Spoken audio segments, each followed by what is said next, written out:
La salle à manger baigne dans la lumière dorée des bougies.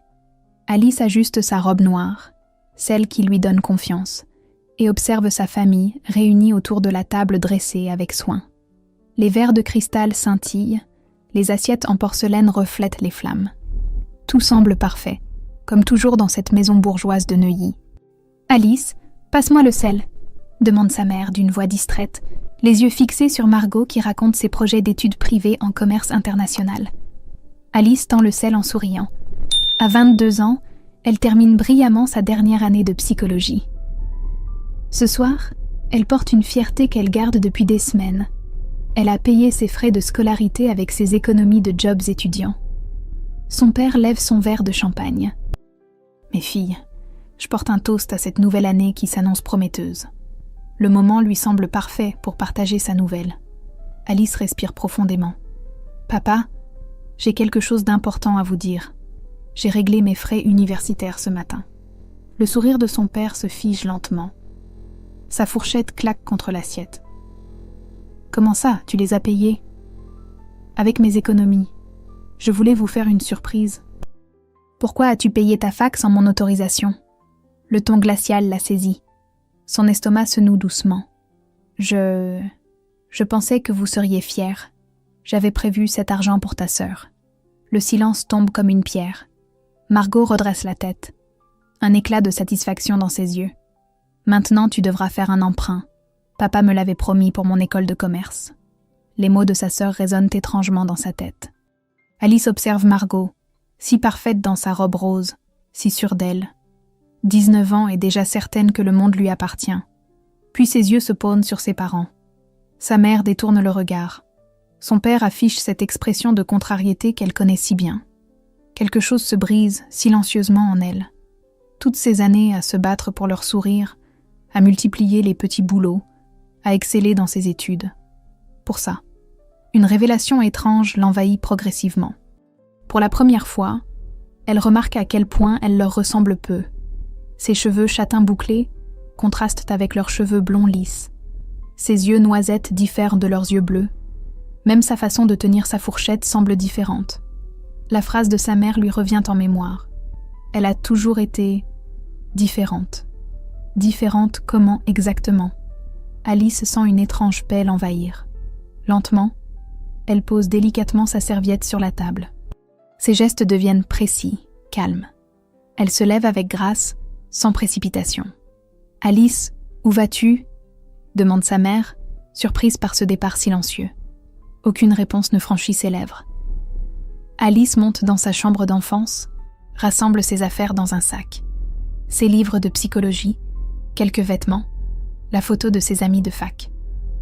En redescendant, elle traverse le salon où sa famille l'observe, stupéfaite. Elle attrape son manteau dans l'entrée, glisse ses clés dans sa poche. La porte se referme derrière elle avec un bruit sec. Dehors, l'air froid de janvier lui pique les joues. Ses pas résonnent sur le pavé gelé.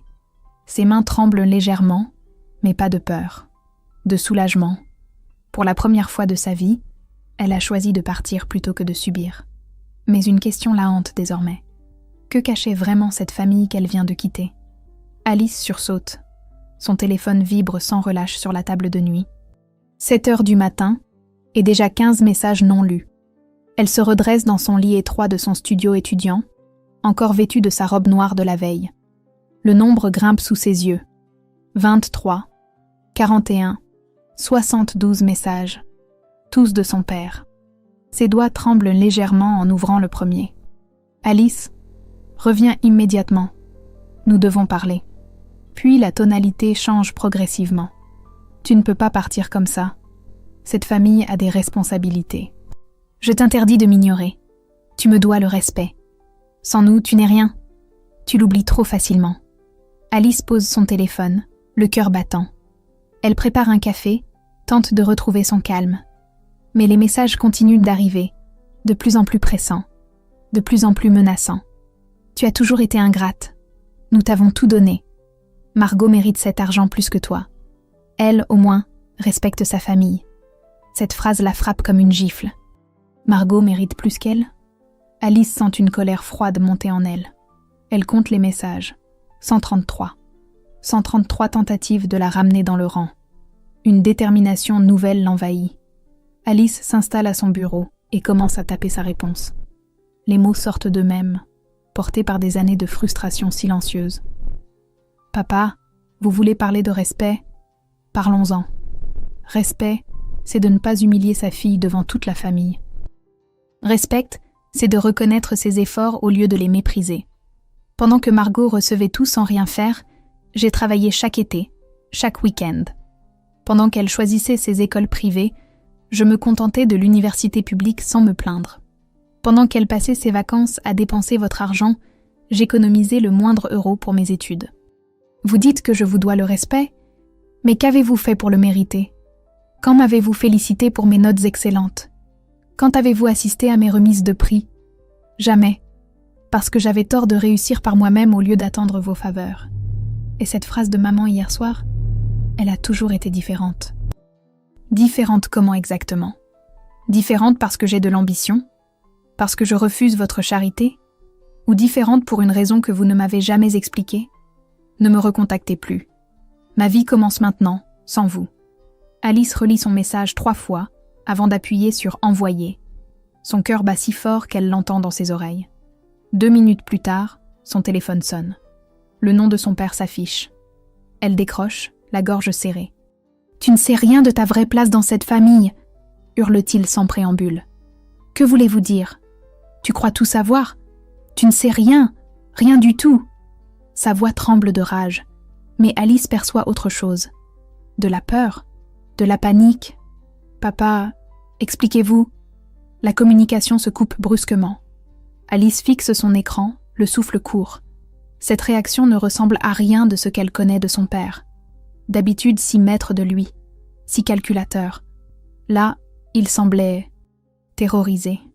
Elle bloque immédiatement tous les numéros de sa famille. Plus de messages, plus d'appels, plus de chantage. Assise dans le silence de son studio, Alice ressent un mélange étrange. Un soulagement immense d'avoir enfin dit sa vérité, mais aussi une inquiétude sourde. Les derniers mots de son père résonnent dans sa tête. Ta vraie place dans cette famille. Que signifiaient exactement ces mots ? Alice pousse la porte du café, le temps perdu, à 6h du matin. L'air sent le pain grillé et l'espresso. Ses yeux brûlent de fatigue après une nuit blanche passée à retourner les dernières paroles de son père dans sa tête. Elle noue son tablier rouge, salue machinalement sa patronne, Madame Dubois, et commence sa journée de serveuse. Table 3, 2 expressos et un croissant, annonce-t-elle à la cuisine. Ses gestes sont automatiques, précis. Ce job lui permet de payer son loyer, mais chaque sourire forcé au client lui coûte un effort. 13 heures plus tard, elle termine son service et file vers son 2e emploi. Chez les Moreau, elle garde Little Emma, 4 ans, pendant que les parents sortent. L'enfant réclame une histoire, mais Alice a du mal à se concentrer. Les mots dansent devant ses yeux. « Pourquoi tu es triste, Alice ?» demande Emma de sa petite voix claire. « Je ne suis pas triste, ma puce. Juste fatiguée. » Alice sourit, mais ses mains tremblent légèrement en tournant les pages du livre. À 22h, elle arrive enfin chez elle. Demain, elle recommence. Café le matin, cours l'après-midi, babysitting le soir. Et entre les deux, elle doit réviser pour ses examens de fin d'année. Elle s'assoit à son bureau, ouvre ses notes de psychologie. Les lettres se mélangent. Sa tête tourne. Elle n'a presque rien mangé aujourd'hui, à part un sandwich avalé entre 2 services. Le lendemain, même routine épuisante. Et le surlendemain aussi. Alice sent ses forces l'abandonner progressivement. En cours de psychopathologie, elle a du mal à suivre les explications du professeur Lemaire sur les troubles de l'attachement. Les enfants qui grandissent sans lien sécurisant développent souvent des mécanismes de défense particuliers, explique-t-il. Ces mots résonnent étrangement en elle. Alice secoue la tête, tente de se reconcentrer, mais la salle se met à tourner lentement. « Ça va ?»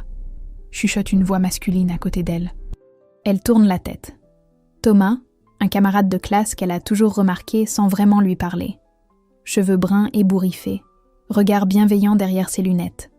Il a l'air inquiet. « Oui, tout va bien », marmonne Alice. « Mais tout ne va pas bien. Sa vision se trouble. Elle sent son corps glisser doucement de sa chaise. Le noir complet. Quand elle ouvre les yeux, elle se trouve allongée sur un banc dans le couloir de la fac. Thomas est agenouillé près d'elle, tenant une bouteille d'eau.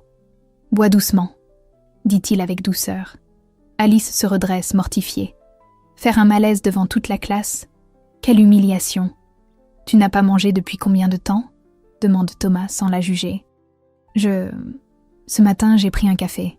Et hier ?» Alice réfléchit. « Hier? Un bout de pomme entre 2 services? Tu travailles combien d'heures par semaine ?» continue Thomas. 70, peut-être 80. Il pousse un soupir. « Moi, j'ai grandi en foyer depuis mes 8 ans. J'ai appris une chose. On ne peut pas tout affronter seul. Les familles parfaites, ça n'existe pas, mais s'isoler complètement, c'est se condamner. » Ces mots la touchent profondément. Thomas comprend quelque chose que ses anciens amis de Neuilly n'ont jamais saisi. La solitude véritable. « Il y a un groupe d'étudiants comme nous, » continue-t-il. Des gens qui se débrouillent par eux-mêmes. On partage les repas, on révise ensemble, on s'entraide. Ça t'intéresse ? Alice hésite. Accepter de l'aide, c'est avouer sa faiblesse. Mais continuer ainsi, c'est courir vers l'épuisement total. « Je n'ai besoin de personne pour me sauver », répond-elle sèchement. Thomas sourit doucement. « Ce n'est pas de sauvetage dont tu as besoin, c'est de vraie solidarité. » Il se lève, glisse un papier avec son numéro dans la main d'Alice. Réfléchit et mange quelque chose ce soir. Seule dans le couloir, Alice fixe le bout de papier. Pour la première fois depuis des semaines, elle ne se sent plus totalement seule. Alice hésite 3 jours avant de composer le numéro de Thomas. La faim et l'épuisement finissent par avoir raison de sa fierté. Il lui donne rendez-vous dans un petit restaurant étudiant près de la Sorbonne. En poussant la porte, elle découvre une ambiance chaleureuse qui contraste avec les lieux qu'elle fréquentait à Neuilly. Des tables dépareillées, des affiches de films sur les murs, des rires authentiques. Thomas lui fait signe depuis une table où 2 autres étudiants l'attendent. « Alice, je te présente Sophia et Karim. » Sophia lève la tête de ses livres de médecine. Brune, menue, avec un accent espagnol léger, elle affiche un sourire sincère.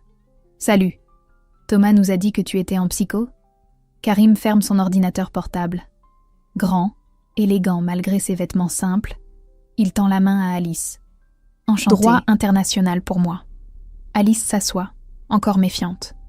Thomas commande pour la table. Des plats simples mais copieux qu'ils partageront. Cette notion de partage la déstabilise. « Alors, raconte », dit Sophia en servant le thé. « Thomas nous a expliqué que tu jonglais avec plusieurs jobs. »« 3, avoue Alice. Serveuse le matin, babysitting le soir et quelques heures dans une librairie le week-end. » Karim siffle d'admiration. « Impressionnant. Moi, je me contente de donner des cours particuliers et de faire de la traduction. Ma famille m'a coupé les vivres quand j'ai refusé de rentrer au Maroc pour un mariage arrangé. » explique-t-il simplement. Mes parents ne comprennent pas que je veuille étudier en France. Pour eux, un homme doit d'abord obéir à la tradition. Sophia acquiesce. Mes parents m'ont envoyé ici avec 300 € et leur bénédiction. Ils croient encore que Paris ressemble aux films romantiques. La réalité, c'est que je vis dans une chambre de 8 mètres carrés et que je mange des pâtes 6 jours sur 7. Alice écoute, touchée par leur franchise. Ces histoires résonnent avec la sienne, même si les contextes diffèrent. « Et toi ?» demande Thomas avec délicatesse. Alice raconte le dîner du Nouvel An, la dispute, sa rupture avec sa famille. Elle évite soigneusement de mentionner les derniers mots énigmatiques de son père. « Les familles riches ont leur propre violence », remarque Sophia. « Chez moi, on se battait pour la nourriture. Chez toi, on se battait pour l'affection. Au final, on souffre pareil. » Cette observation frappe Alice en plein cœur. Elle n'avait jamais envisagé sa situation sous cet angle. Le repas se prolonge, détendu. Pour la première fois depuis des semaines, Alice rit vraiment. Ces 3-là ne la jugent pas, ne cherchent pas à la plaindre. Ils comprennent. En quittant le restaurant, Thomas propose « On se retrouve samedi pour réviser ensemble ? J'ai un appart plus grand, on pourra étaler nos affaires. » Alice accepte, surprise de sa propre spontanéité. Le samedi suivant, elle découvre l'appartement de Thomas. 2 pièces sobres mais chaleureuses. Sur son bureau, elle remarque des photos. Thomas enfant avec d'autres gamins, tous souriants malgré leurs vêtements usés. Le foyer, explique-t-il en suivant son regard. Ma vraie famille. Cette phrase bouleverse Alice. Comment peut-on appeler famille des inconnus?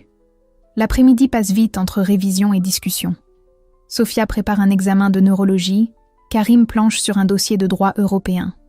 Alice travaille sur un cas d'étude en psychologie de l'enfant. Son sujet porte sur l'attachement précoce et les troubles de l'identité.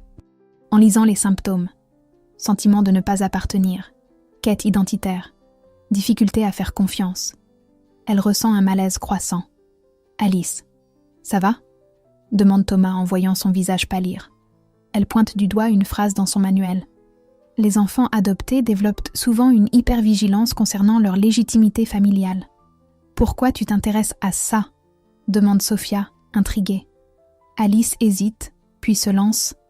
Parfois, j'ai l'impression de ne pas être à ma place.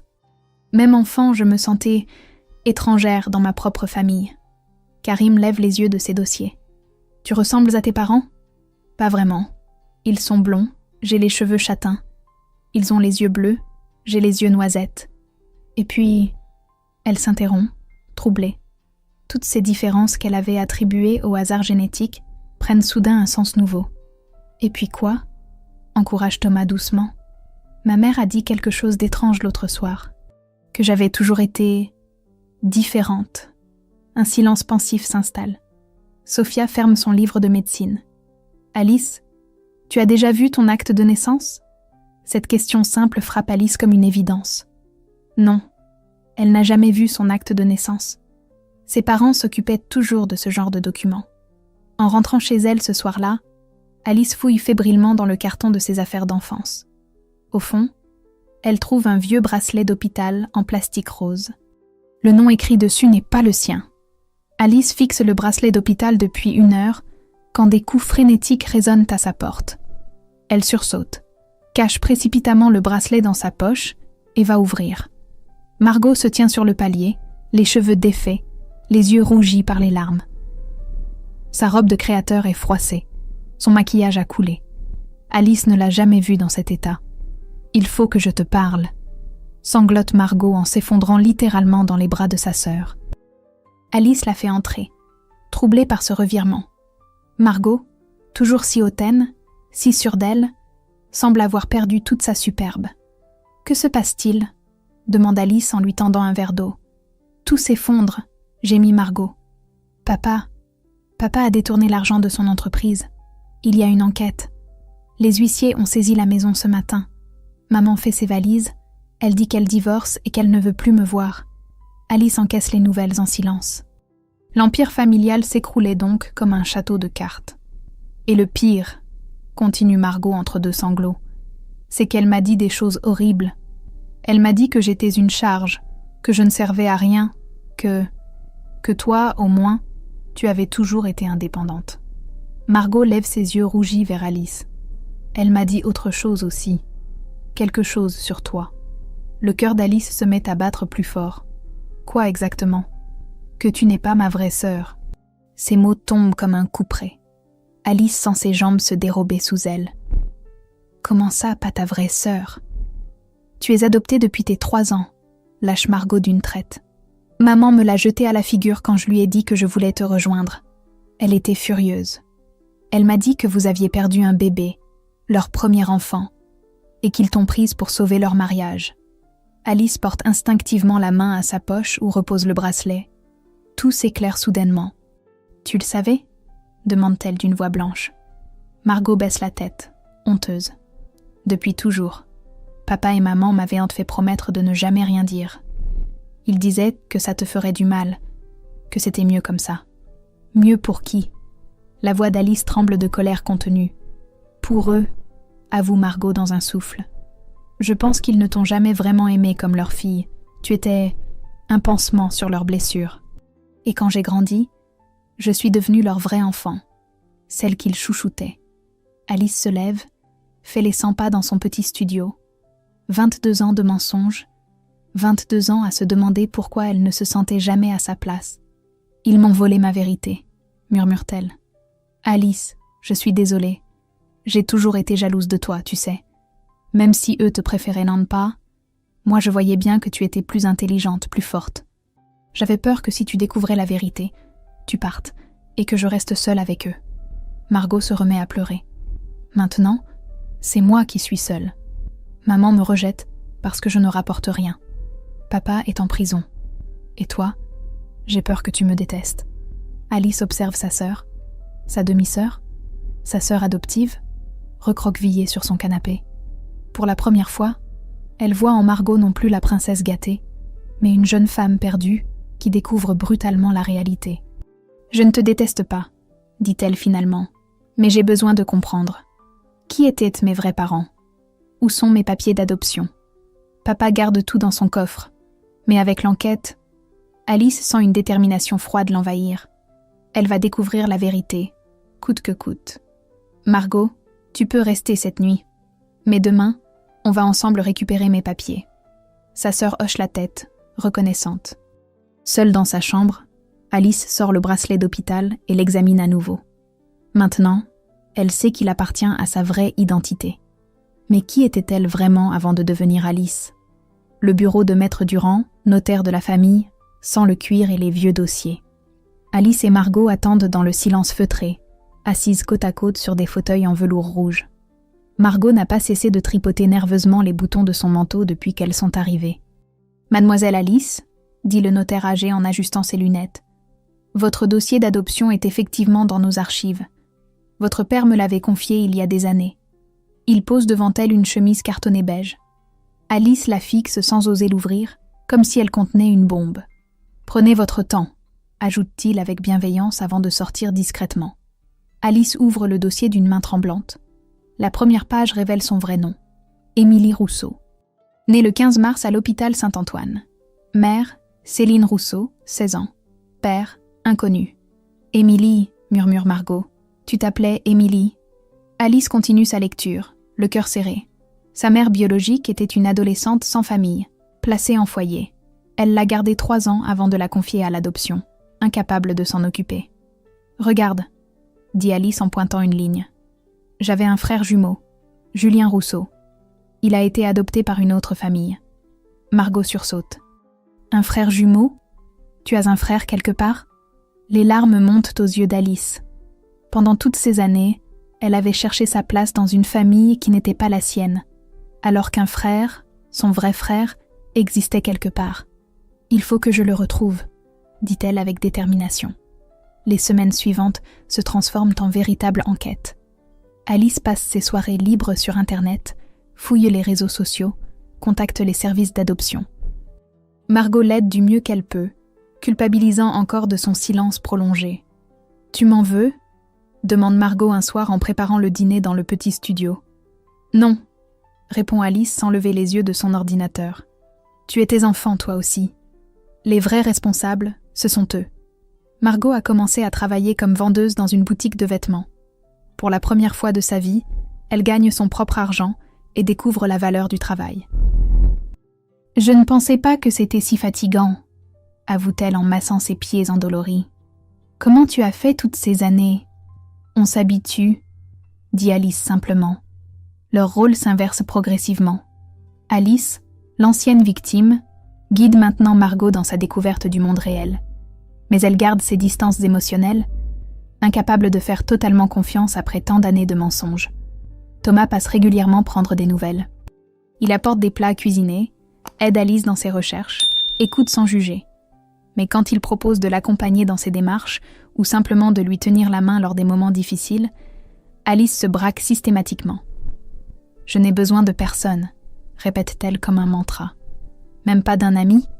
demande-t-il doucement. « Surtout pas d'un ami. Les gens finissent toujours par partir. » Thomas la regarde avec tristesse. « Moi aussi, j'ai grandi sans famille. Et alors, ça ne m'empêche pas de faire confiance. Toi, c'est différent, » réplique Alice. « Tu n'as jamais cru appartenir quelque part pour découvrir que c'était un mensonge. »« Non, » répond-il calmement. « Moi, j'ai appris dès 8 ans que la famille, ça se choisit. » Cette simplicité désarme Alice, mais elle refuse de s'y abandonner. La peur de l'abandon l'emporte encore sur l'espoir. Un matin, Margot entre dans le studio en courant, le visage rayonnant. « Alice, j'ai trouvé quelque chose sur ton frère. » Elle brandit une impression d'écran. Julien Rousseau, 22 ans, éducateur spécialisé dans un centre pour adolescents en difficulté à Montreuil. Sur la photo, Alice découvre un visage qui pourrait être le sien au masculin. Même cheveux châtain bouclés, mêmes yeux noisettes, même expression douce, mais déterminée. « Il faut que je le voie », souffle Alice. « Tu vas l'appeler ?» demande Margot, excitée. Alice fixe le numéro du centre. Une boule d'angoisse lui noue l'estomac. Et si lui aussi la rejetait? Alice tremble en composant le numéro du centre éducatif. Après 3 sonneries, une voix masculine répond. Julien Rousseau à l'appareil. « Bonjour, Mon nom est Alice. Enfin, Émilie Rousseau. Je pense que vous êtes mon frère jumeau. » Un long silence se suit. Alice entend sa propre respiration dans le combiné. « Mon Dieu !» murmure enfin Julien. « J'ai rêvé de cet appel toute ma vie. » Ils se donnent rendez-vous le lendemain dans un café près de la place des Vosges. Alice arrive en avance, le cœur battant. Quand Julien pousse la porte, elle le reconnaît immédiatement. C'est troublant de voir son propre reflet au masculin. Ils se regardent un instant sans oser parler. Puis Julien ouvre les bras. Alice s'y blottit, submergée par une émotion inconnue. Pour la première fois de sa vie, elle ressent un lien familial authentique. « J'ai toujours su que tu existais », dit Julien en essuyant ses larmes. « Les familles d'accueil me parlaient parfois d'une sœur quelque part. Tu n'as jamais été adoptée ? » ?»« Non, j'ai grandi en foyer, puis en famille d'accueil. Mais ça va, j'ai eu de la chance. Et toi ?» Alice raconte son histoire. L'adoption, le mensonge, la découverte récente. Julien l'écoute avec une colère croissante. « Ils t'ont volé ton identité », dit-il simplement. « Nous étions censés grandir ensemble. » Cette phrase brise quelque chose en Alice. 22 ans de solitude auraient pu être évités. Leurs retrouvailles se prolongent des heures. Ils découvrent des points communs troublants. Même passion pour aider les autres. Même façon de pencher la tête quand ils réfléchissent. Même rire cristallin. « Je travaille avec des ados abandonnés », explique Julien. « C'est ma façon de réparer ce qu'on nous a fait subir. » Alice rentre chez elle, le cœur léger pour la première fois depuis des mois. Margot l'attend avec impatience. « Alors, comment il est ?»« Merveilleux », sourit Alice. « Il me ressemble comme 2 gouttes d'eau. » Leur joie est interrompue par des coups violents à la porte. Alice ouvre et se fige. Son père adoptif se tient sur le palier, le visage ravagé par la colère et l'alcool. Il a maigri, ses vêtements sont froissés, ses yeux injectés de sang. « Papa ?» murmure Margot, effrayée. Il entre sans y être invité, brandissant une enveloppe Kraft. « Alors, tu as trouvé tes précieux papiers ?» crache-t-il à Alice. « Tu crois tout savoir maintenant ?» Alice recule instinctivement, mais garde son calme. « Que voulez-vous ? Ce que je veux ?» Il rit amèrement. « Je veux que tu témoignes au tribunal pour moi, que tu dises que j'ai été un bon père, que j'ai tout sacrifié pour toi. »« Jamais », répond Alice fermement. « Oh si, tu vas le faire. Sinon je révèle qui était vraiment ta mère. » Il sort des photos de l'enveloppe et les jette sur la table. Alice se penche, horrifiée.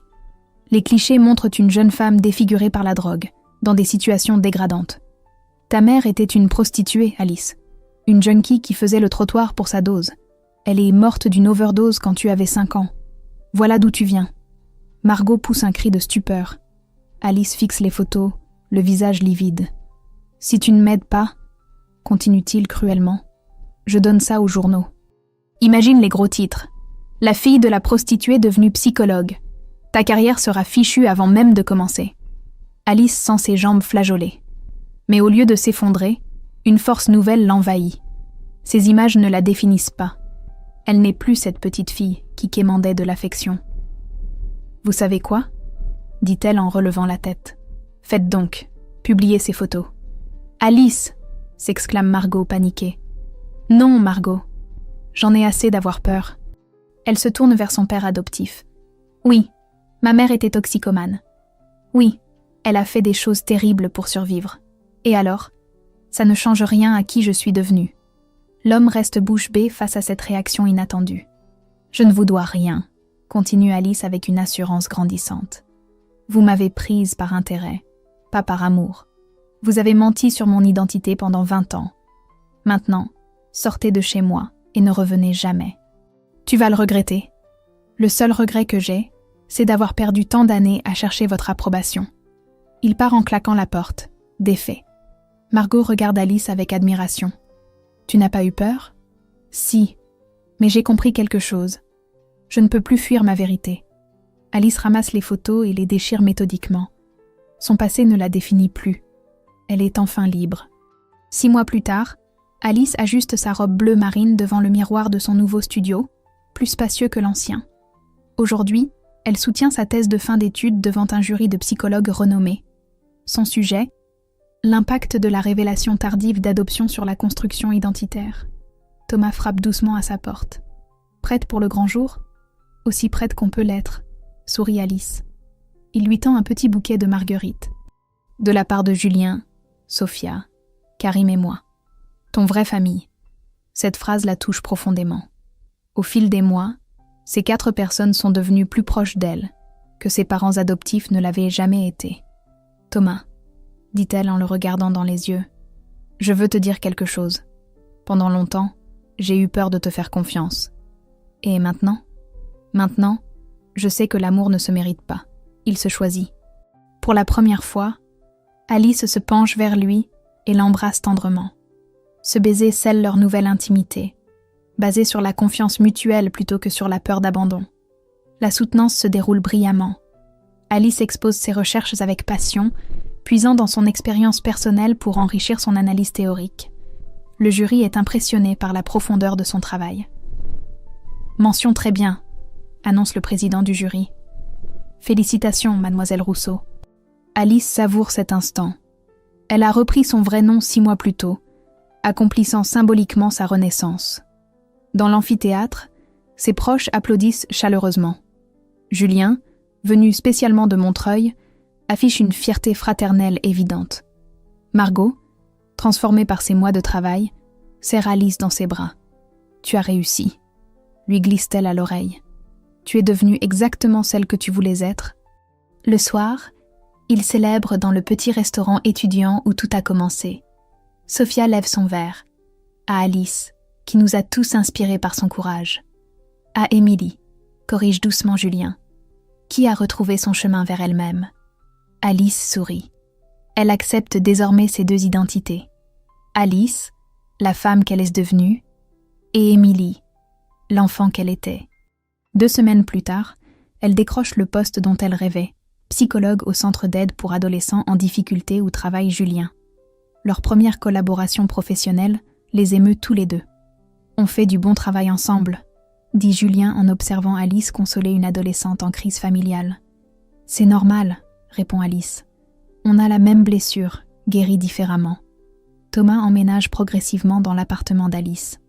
Leurs affaires se mélangent naturellement, créant un foyer chaleureux. Pour la première fois, Alice comprend ce que signifie « chez soi ». Margot a trouvé sa voie en devenant éducatrice spécialisée, inspirée par l'exemple d'Alice et Julien. Elle travaille avec des enfants placés en famille d'accueil. « Je veux réparer ce que nos parents ont cassé », explique-t-elle à Alice un dimanche après-midi. « Tu ne peux pas réparer le passé », répond Alice avec sagesse. « Mais tu peux construire un avenir meilleur. » Un matin d'octobre, Alice reçoit un appel qui la glace. Sa mère adoptive, désormais seule et malade, demande à la voir une dernière fois. Elle est hospitalisée à l'hôpital Saint-Louis, en phase terminale d'un cancer. « Tu vas y aller ?» demande Thomas, inquiet. Alice réfléchit longuement. Cette femme lui a menti pendant 22 ans, l'a privée de son identité et de son frère. Mais elle est aussi celle qui l'a nourrie, logée, éduquée pendant des années. « Oui, » dit-elle finalement. « Mais pas pour elle, pour moi. J'ai besoin de clore ce chapitre définitivement. Je viens avec toi, » propose Thomas. « Non, cette fois, je peux y aller seule. » En se dirigeant vers l'hôpital, Alice ressent une sérénité nouvelle. Elle n'est plus la jeune femme brisée qui avait quitté Neuilly. Elle est devenue celle qu'elle avait toujours voulu être, libre, aimée et entière. La chambre d'hôpital baigne dans une lumière douce d'après-midi. Alice pousse la porte avec précaution, le cœur étonnamment calme. Sa mère adoptive repose dans son lit médicalisé, amaigrie par la maladie, mais toujours élégante malgré sa blouse d'hôpital. « Alice » murmure-t-elle en ouvrant les yeux. « Tu es venue. »« Oui » répond simplement Alice en s'asseyant sur la chaise visiteur. Elles se regardent en silence. Tant d'années, tant de non-dits entre elles. Alice observe cette femme qui l'a élevée sans jamais vraiment l'aimer et ressent une étrange paix. « Je voulais te demander pardon », dit sa mère d'une voix faible. « Je sais que j'ai mal fait les choses. Pourquoi ne m'avoir jamais dit la vérité ?» Sa mère ferme les yeux, cherchant ses mots. « Quand nous t'avons adoptée, j'étais brisée par la perte de notre premier bébé. Tu étais un pansement sur ma blessure. Mais je n'ai jamais su comment t'aimer vraiment. Tu me rappelais trop que je ne pouvais plus avoir d'enfant naturel. » Cette confession brutale frappe Alice, mais sans la détruire. Elle accueille cette vérité avec la distance de la maturité. « Et Margot ? Quand elle est née, j'ai cru que tout redeviendrait normal, qu'elle effacerait ma douleur. Alors oui, je l'ai préférée, parce qu'elle était mienne. » Alice hoche la tête, comprenant enfin la logique tordue qui avait gouverné son enfance. « Tu me pardonnes ?» demande sa mère, les larmes aux yeux. Alice réfléchit longuement. « Je ne vous pardonne pas pour vous. Je me pardonne à moi-même d'avoir cru que je n'étais pas assez bien. Vous aviez vos blessures, j'ai les miennes. Nous sommes quittes. » Sa mère sourit tristement. « Tu es devenu quelqu'un de bien, malgré nous. Grâce à moi, » corrige Alice avec douceur. « Et grâce à ma vraie famille. » Elle reste une heure, parle paisiblement du passé sans amertume. Quand Alice se lève pour partir, sa mère lui serre faiblement la main. « Sois heureuse, » murmure-t-elle. « Je le suis déjà, » répond Alice. Elle sort de l'hôpital le cœur léger, libérée d'un poids qu'elle portait depuis l'enfance. Thomas l'attend sur un banc du square voisin, un livre à la main.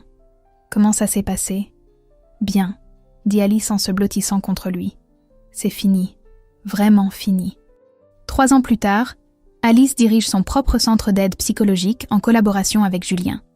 Leur ressemblance fraternelle amuse les patients, mais leur complémentarité professionnelle fait merveille.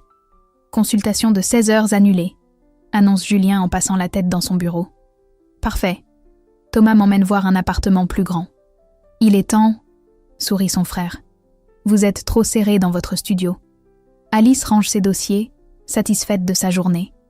Elle a aidé une adolescente en rupture familiale, soutenu un jeune homme en questionnement identitaire, accompagné une mère en détresse. Chaque histoire résonne avec la sienne, transformée en force pour aider les autres. Margot passe la tête par la porte. « Salut vous deux, comment ça va ?» Alice sourit en voyant sa sœur. Margot est devenue une femme épanouie, indépendante, qui a trouvé sa voie en aidant les enfants placés. Leurs liens se sont reconstruits sur des bases solides d'égalité et de respect mutuel. « Tu viens dîner dimanche ?» demande Margot. Sophia et Karim seront là. Bien sûr, notre famille du dimanche est sacrée. Ce mot, famille, n'a plus le même sens qu'avant. Alice a appris qu'on peut naître dans une famille sans y appartenir, et appartenir à une famille sans y être né. Le soir, dans leur nouvel appartement lumineux du Marais, Alice et Thomas préparent le dîner ensemble. Les murs sont couverts de photos. Alice avec Julien, Alice avec Thomas, Alice avec Margot, Sophia et Karim. Des visages souriants qui racontent sa vraie histoire. « Tu es heureuse ?» demande Thomas en l'enlaçant par derrière. Plus que je n'aurais jamais osé l'espérer. Le lendemain, Alice accueille sa nouvelle patiente. Une jeune fille de 17 ans aux cheveux châtains bouclés, les yeux rouges de larmes. Elle vient de découvrir qu'elle est adoptée et se sent perdue, trahie, en colère. « Je ne sais plus qui je suis », sanglote l'adolescente. « Toute ma vie est un mensonge. » Alice s'assoit en face d'elle, le cœur serré par la reconnaissance. Cette jeune fille, c'était elle il y a 3 ans. Moi aussi j'ai découvert mon adoption à 22 ans, dit-elle doucement. L'adolescente lève des yeux surpris. Vraiment ? Vraiment. Et je vais te dire quelque chose d'important. Tu n'es pas seule. Et contrairement à ce qu'on t'a peut-être fait croire, tu as le droit de choisir ta famille. Alice tend la main vers la jeune fille, exactement comme Thomas l'avait fait pour elle autrefois. Je m'appelle Alice. Enfin, Émilie. En fait, peu importe. L'important, c'est qui je suis devenue. et je suis là pour t'aider à découvrir qui tu veux devenir. L'adolescente prend sa main, et Alice y reconnaît le même mélange de peur et d'espoir qu'elle avait ressenti en acceptant l'aide de Thomas. Le cycle continue. La blessure est devenue don, la solitude s'est muée en solidarité. Alice a enfin trouvé sa vraie place, celle qu'elle s'est construite elle-même. 5 ans plus tard, Alice contemple la plaque dorée sur la porte de son centre. Centre Émilie Rousseau, accompagnement psychologique pour jeunes en difficulté familiale. Le prénom de sa naissance honore désormais sa mission. Thomas ajuste sa cravate nerveusement. Aujourd'hui, ils inaugurent officiellement la nouvelle aile du centre, financée par une subvention gouvernementale obtenue grâce à leurs résultats exceptionnels. « Prête, madame la directrice ?» sourit-il. « Toujours », répond Alice en lissant sa robe bleue. Dans la salle de conférence, Julien présente leur bilan. 75 jeunes accompagnés, 43 réunifications familiales réussies, 32 orientations vers des familles d'accueil bienveillantes. Margot, devenue responsable du département enfance, rayonne de fierté professionnelle. Sophia, maintenant médecin, et Karim, avocat spécialisé en droit familial, font partie du conseil d'administration. La famille du dimanche s'est transformée en équipe professionnelle soudée. En fin de soirée, Alice retrouve Thomas sur la terrasse du centre. Paris scintille sous leurs yeux. « Tu te souviens de ta première question ?» demande-t-elle en caressant son ventre arrondi de 6 mois. « Laquelle ? Si je voulais qu'on soit une famille. » Thomas sourit, ému. « Et ta réponse ? Nous le sommes déjà. Et bientôt, nous serons 3. Leur enfant grandira en connaissant sa véritable histoire familiale. Alice a appris qu'on peut guérir d'un passé douloureux en construisant un avenir lumineux, une famille à la fois. Oh my god, I look like I'm climbing the mountain right now. Hold on. Sorry, I wanted to sit cross-legged. You like this song? Oh wait, you die. Oh, guys, I wanted to show you, I wanted to show you my stuff I got from the last con I went to. I want to show you guys, because I feel like it. I'm gonna give you a haul. Let me just play a song while we do that. Let's play this one actually, because this is my song.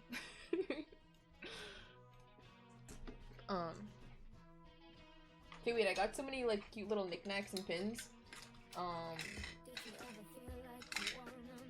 Ew, this is not the original song. What the hell is this? Gross. Anyways, I got this magnet. Look how cute it is. I don't know how I literally went to this con like so long ago. I don't know how I'm like now showing you guys, but it's like literally been sitting on my desk this whole time. But like, look at this Abra magnet. So cute. I love Abra. Yeah, pretty good magnet. I was gonna put it on my PC. You can't even see it, but my PC's right beside me. But I was gonna put it on there, but it doesn't really stick on the blast part, which is the part I'm showing. So, and then I got OMG. Hopefully, there's nobody underage in this chat right now. But if there is, look away, please, because it's not like crazy NSFW, but it is a little. It's a little bit. I can't figure out. What is that? Oh. Okay, she's stuck. Whatever. But I got this Nisa poster. Look how cool. Wait, wrong way. Boobies. I love her. She's so pretty. I can't take her out of the. Let me try to take her out. I also got this freaking sick ass poster. I paid like.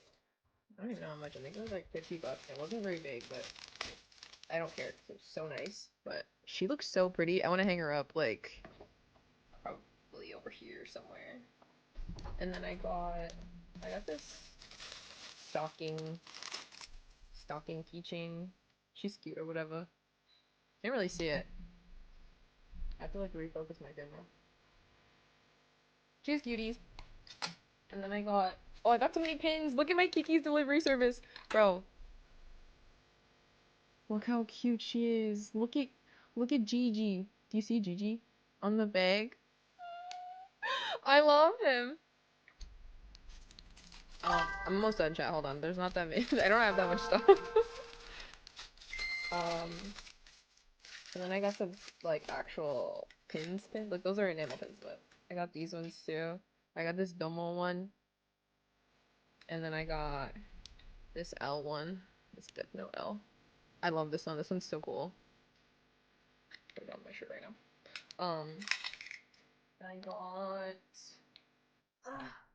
I got this peak ass poster. Look at how cool this poster is. I'm obsessed. He's so it's so fire. I love him, bro. This is so fire. I'm gonna put this up there probably too with the miso one or something. I don't know, but this is so cool. I love him. Grr! Who put bacon in the soup? Okay. I think I'm done. I think that was it. I also wanted to show you. I just hung it up though, but it's so cool. I literally identify as the woman in this poster. Wait, where is it? There. This one. Oh my god. Should I take down for you guys? It's so beautiful. It's probably the most beautiful freaking poster I ever owned. But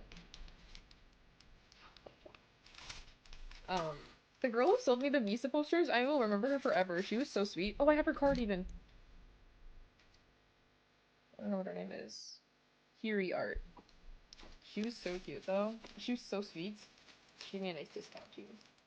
She gave me the Misa poster and she was like a baddie poster for a baddie and I was like, oh, I love you. I'll be back with more of my baddie friends and I did. I brought my friends to her booth and I made them buy stuff. Oh. I lost my other no whatever. Oh, and I got stickers. You guys want to see my stickers? I don't know why I spend money on stickers. I just hoard them. I don't even use them. I got this one of I forget I don't know what it's called. It's got like shine on it. Hold on. Wait.